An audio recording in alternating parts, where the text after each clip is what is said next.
Hello friends, আজকে আমি আবার একটা নতুন রান্না নিয়ে আপনাদের কাছে হাজির হয়েছি।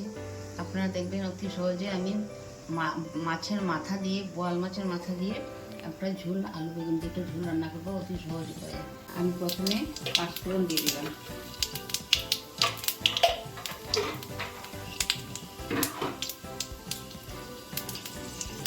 তারপর শুকনো লঙ্কা, তেজপাতা,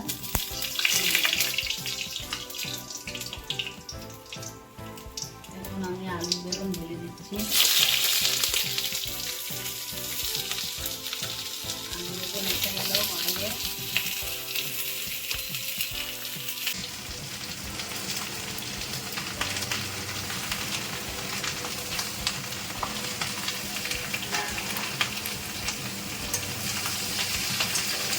হলদি আর লবণ দিয়ে অল্প ভেজে নেব।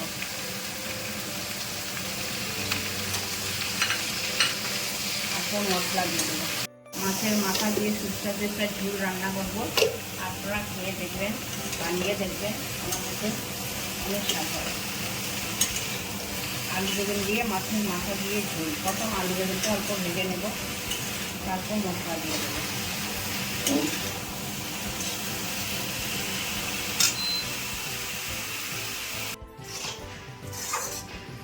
এখন আমার আলু বেগুন ভাজা হয়ে গেছে হলদি লবণ দিয়ে।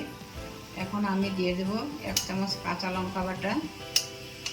লঙ্কাটা আমরা বেশি খাই না, এই জন্য অল্প কম করে দিচ্ছি। আদা বাটা আর 2 চামচ জিরে বাটা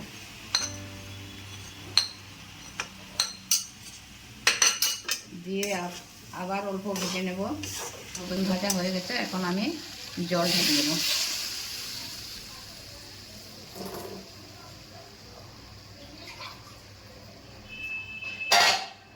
জলটা যখন ফুটে যাবে, তারপর আমি ধনে পাতা দিয়ে নামিয়ে নেব আর মাছের মাথা দিয়ে নামিয়ে নেব। এখন আমার তরকারি ফুটে গেছে। মাছের মাথাগুলো আমি আগের থেকে ভেজে রেখেছিলাম হলদি লবণ আর তেল দিয়ে। এখন আমি ওগুলো দিয়ে দিচ্ছি, তারপর ধনে পাতা দিয়ে দেব।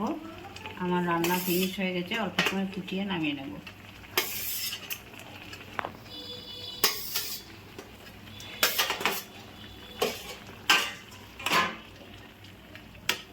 ধনে পাতা দিয়ে দিলাম। এখন অল্প ফুটে গেলে আমি নামিয়ে নেব। আমার রান্না ফিনিশ হয়ে গেছে। এই যে আমার মাছের মাথা আলু বেগুন দিয়ে মাছের ঝোল রান্না হয়ে গেছে। অতি সহজ উপায়ে রান্না করলাম, আপনারা রান্নাটা ফলো করবেন।